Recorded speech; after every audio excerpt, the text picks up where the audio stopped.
Boa tarde, pessoal. Vamos falar um pouquinho hoje sobre política. Vamos mergulhar nesse oceano profundo e perigoso chamado política. Um termo que está aí há mais de 2000 anos, não é recente. A gente já encontra isso muito bem elaborado com os gregos, principalmente com os atenienses, né, que dizia que política era algo relacionado a polis. Polis vem do grego, que significa cidade, cidade-estado. Então, política era atrelado a algo que se acontecia dentro da cidade, como forma de governo. Óbvio que política transpassa o âmbito urbano e atinge o campo, mas esse termo surge num contexto de, digamos assim, civilização, onde os gregos estão desenvolvendo um sistema de governo onde o poder, potere, está sendo posto em debate. E os atenienses visavam, obviamente, o debate. Política é debate, é questionamento, é crítica. Política tem a ver com tudo, com o preço do alimento, né? Com o preço da gasolina, do combustível, tem a ver com os nossos pensamentos, com o que a gente acredita. A política reproduz tudo, reproduz o Estado, reproduz o desenvolvimento, produz a educação, produz a saúde, né? Produz o desenvolvimento do ser humano. Então, a política está atrelado a tudo. E a gente nunca deve nos abster da política e dizer, política, eu não gosto de política. Já dizia Brecht, um excelente dramaturgo, refletiu o mundo, e ele era um cara, digamos assim, que era um idealista, que visava uma melhora para o mundo, e ele diz uma frase, ele afirma uma frase profunda sobre o analfabeto político. Olha o que ele diz. Ele é do século XX, pessoal, mas é muito recente. Ele é um alemão, estudou muito, era erudito, consumia muito.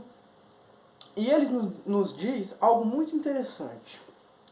Brecht afirma que o pior analfabeto é o político. O pior analfabeto é o político. É aquele que não ouve, não fala e não participa dos acontecimentos políticos. Podemos pensar que o analfabeto político é aquele que não participa da política, aquele que não liga para a política.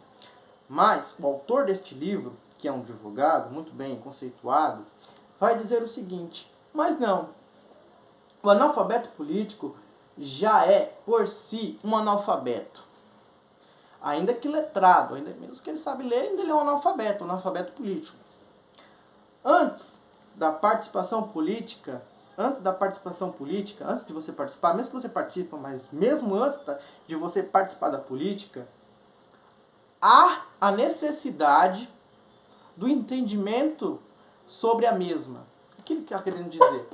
É basicamente o seguinte: olha, eu sou um cara que constantemente estou participando da política. Eu vejo jornal, assisto jornal, né, eu converso com os políticos, com os prefeitos. O prefeito vem na minha casa, os vereadores vêm na minha casa, o deputado, de repente, vem na minha casa. Então eu acompanho a política. Mas será que você entende de política ouvindo o que eles falam? É um debate, é uma questão. Vai acontecer no ano que vai vir agora, né, no próximo ano, as eleições. E a gente vai ter o quê? Políticos que vão vir à nossa casa, nos encher aí de conversa fiada, que vai querer, de repente, nos oferecer algo maravilhoso, que na realidade eles estão querendo se apropriar, digamos assim, de uma fragilidade que as pessoas de repente estão passando por necessidade de condição material para conseguir votos, né? Por exemplo, ele te paga uma conta de luz sua, ou de repente ele faz uma viagem para você que está precisando, abastece o seu carro, né? Paga aí de repente um bujão de gás para você, faz algo do tipo, paga um remédio para você e você vai lá e vota nele, né? e de repente esse cara não entende nada de política. Porque política, pessoal, é algo refletido, né? Para a gente falar um pouco de política, a gente tem que entender como que o nosso Estado se organiza, né? Porque é muito fácil a gente cair na lábia de certos sofistas, né? Enganadores, aqueles sujeitos que têm a arte de falar bem, né? Aquele sujeito que tem uma retórica, e a gente é ludibriado. E às vezes a gente fala, mas a política não tem jeito. Todos que entrarem lá vão roubar. Mas aí é que tá. A gente nunca questiona, de repente, o conceito de política. A gente tem que destrinchar, talvez, esse conceito que nos é presente. A gente vive num sistema, ou melhor, num regime, né, que é como o governo se comporta com os cidadãos, de democracia. Democracia também é um conceito que não foi inventado ontem.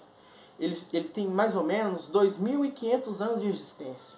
E de lá para cá, ele vai se transformando, porque como a história não é estática, ela é um devir, é um vir a ser, ela está em constante transformação. Então, a história é muito interessante. Também deu um probleminha aí. Mas, enfim, democracia, então, é um termo que tem mais de 2.500 anos. Surgiu com os gregos. Democracia, demos, vem de povo, kratos, vem de poder, né? Então, demos, povo, kratos, poder. Democracia é o poder do povo. Então, quem realmente tem que governar é o povo. A gente vive num estado democrático de direito. O que isso quer dizer? Quer dizer que o poder emana do povo.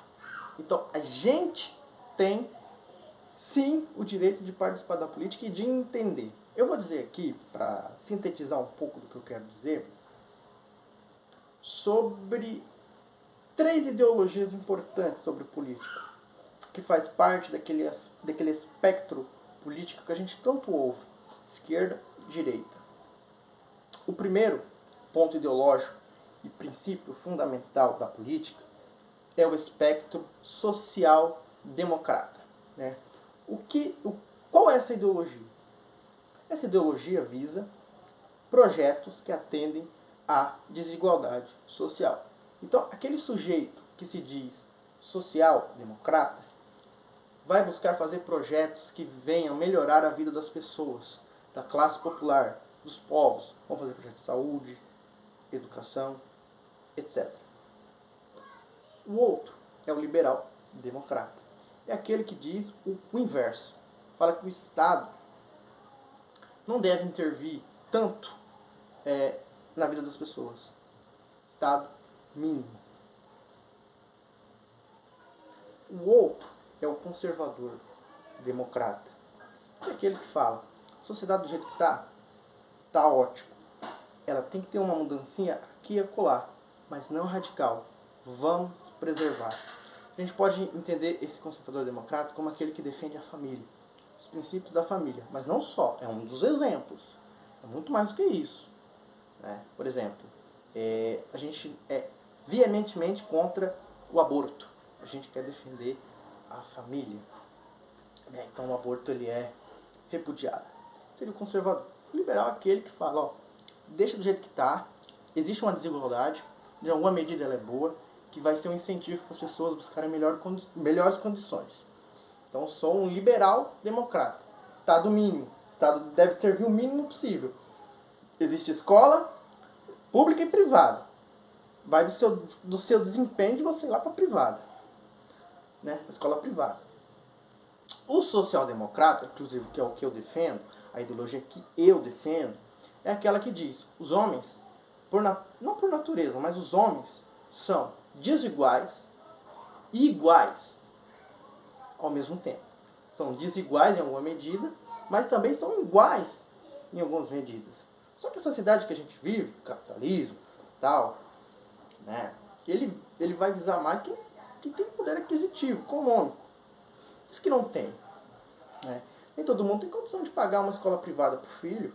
Nem todo mundo tem condição de pagar uma consulta privada, né?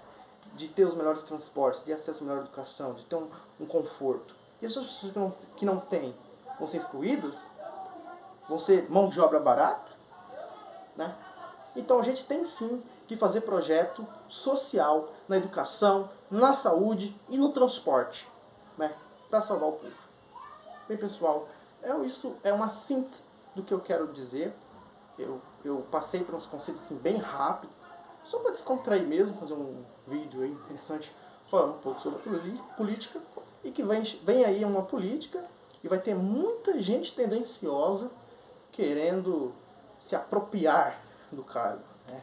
Vão chegar na sua casa, vão mentir para você e não vão saber nem o que é democracia política, não vão saber muito menos o que é ser um social-democrata, um liberal-democrata.